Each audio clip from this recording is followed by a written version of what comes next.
I'm about to shock and amaze many of you because I know you think that I'm some type of a Neanderthal and the only thing I know how to do is grunt, groan, and use profanity. But I'm gonna do a little something that you probably think I don't know how to do. But I'm gonna fool you because I got many more chapters in this book than you know about. You just look at the cover.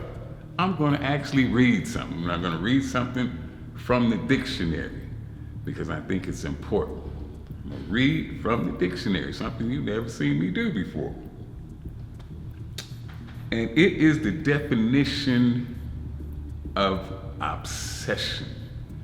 If you've seen my movie, My Magnificent Obsession, then you know obsession is a word that I'm very familiar with. And it's a word that a lot of you toss around, but you have no idea what you're talking about. It just sounds good. Ooh, I'm obsessed, but you have no idea what a real obsession is. So let me read it to you. Let me read to you what the dictionary says about obsession.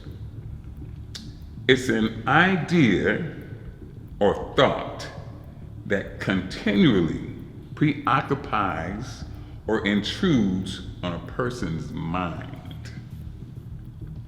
And it gives an example, and this part is the part that I really like and that I can identify with. It says, he or she was in the grip of obsession, and he or she was powerless to resist. Powerless to resist the obsession once he or she was in the grip of obsession. Obsession has taken over to be in the grip of obsession. Continually preoccupies every waking minute that you are awake. The object of your obsession is on your mind every second of every day. The object of your obsession is continually preoccupying your mind. But once you are in the grip of an obsession, guess what? Even when you're asleep, that obsession will control your subconscious mind to the point where you will dream of that obsession. How do I know? How do I know about that type of obsession? Listen.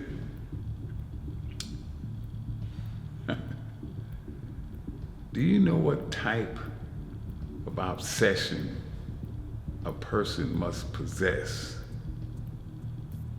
to even after being told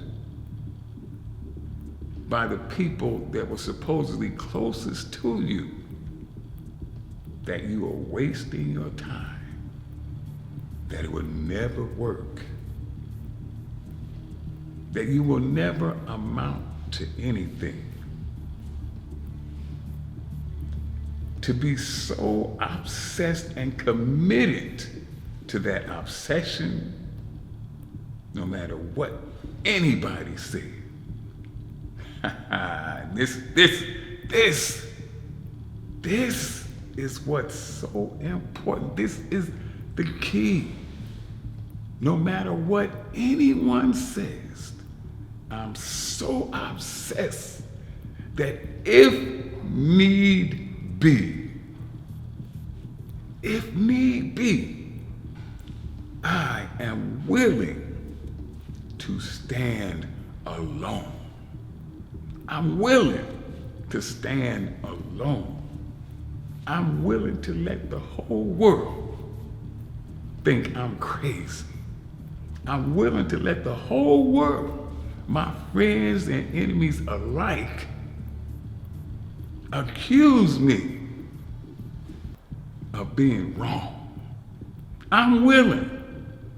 If everybody else says no, my commitment to my obsession is so great that I'm willing to stand by my damn self. I don't need you to stand with me. I'm willing to pay the cost, and it is a great cost of standing alone. Everybody can't do it.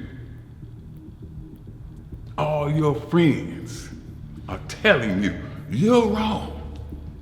Your parents are telling you you're wrong. Your wife, your soulmate looks you in the eye and tells you you're wrong. Will you have the commitment to your obsession in order to say, I don't care. I don't care, I don't care. If I'm wrong, so be it, but I'm gonna see this thing through until the end. I am encompassed and wrapped, steeped in my obsession, to the point where I can't resist. Resistance is futile. I have no choice. I must see this through until the end. Do I know anything about that type of obsession? Oh, yes, I know. I remember like it was yesterday. My doctors called me in after I had trained and prepared for my final contest. And I was through. I was going to retire after this, but this was my last hurrah, my last chance at doing something immortal, something that would last long after I'm gone. This is my last chance at history. My doctor set me down, said, Mr. Fletcher, if you do this, the strain on your already overworked aortic valve could cause it to burst right there on that stage in front of all those people.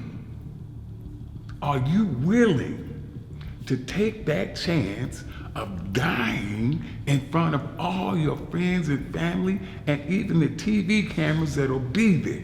Are you willing to take that chance? Are you willing to do that? Are you willing to die? And he was sure that that speech would deter me from going after something so idiotic. A world title compared to your life? Any rational human being would say, forget the world title. I want to live.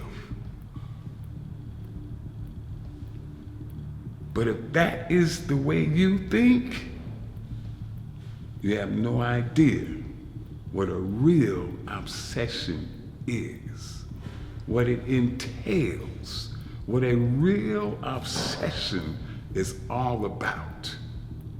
You think you know, but you don't know. That's why he was sitting there looking at me like I was crazy. I was staring right back at him like he was crazy. Are you kidding me? Doctor, you must be kidding. I don't even have to give it a second thought. Of course I'm willing to die. Are you crazy? Of course, without a moment's hesitation, I think it would be glorious. I think it would be a glorious demise. I think it would be a glorious conclusion to my life. I think it would be wonderful to go out doing exactly what I set out to do. I think that would be fucking fantastic. Of course I'm gonna do. I was gripped with my obsession. I was powerless to resist the pull, the draw of my obsession. I could not resist. I was steeped, wrapped. You guys know I like to tell stories. And I know some of you may have heard me tell this story before. If you heard me tell it before, well, motherfucker, you're gonna hear it again. My favorite Olympic story of all times, and I've been watching the Olympics since 1964, was my first Olympic Games that I watched. My favorite Olympic story of all time, and there are great ones, there are many, many Olympic tales of greatness and heroism. But my favorite Olympic story of all times, about a marathon runner, a woman who had trained for years and years to make the Olympic stage. Finally, she made it to the Olympic stage in Rome. She had trained for this. She had prepared for this. This was her life. To go to the Olympic Games and represent her country. Well, she ran the marathon. And as she got to the last mile of the marathon, her legs cramped up on her. They tightened up. So much so that as she entered the Olympic Stadium, she was no longer able to stand. She fell less than 20 yards from the finish line. Every other contestant had crossed the finish line. The places had been decided. The crowd was starting to leave the stadium.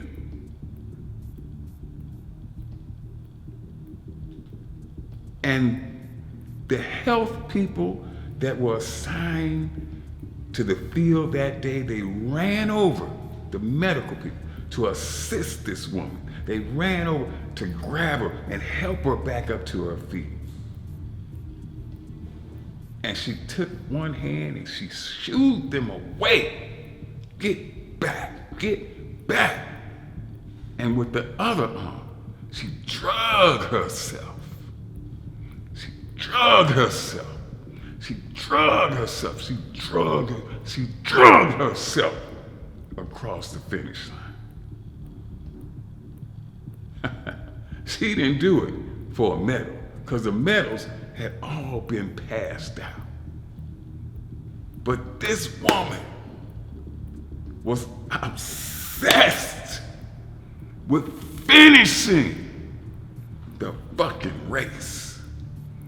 And finishing the race under her own power. She had not prepared all those years to be helped to cross the finish line. She had not come this far to get assistance to cross the finish line. She came to cross the finish line under her own power. And by God, she was obsessed to do it. And no matter how difficult, how painful it was,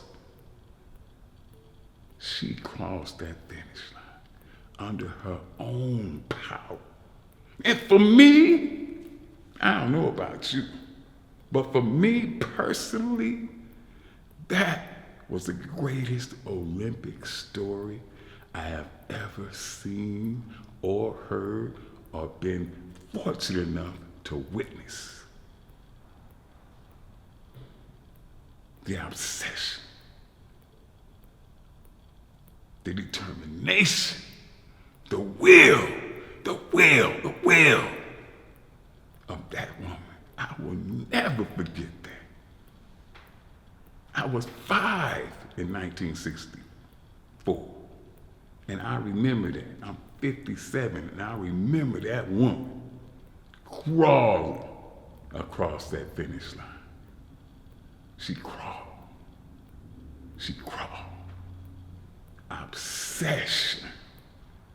Obsessed to finish. Obsessed to finish. Ask yourself, is there anything, do you have any goal that you're willing to sell out that far for? Total commitment, totally committed, obsessed with obtaining that goal. That's the question only you can answer.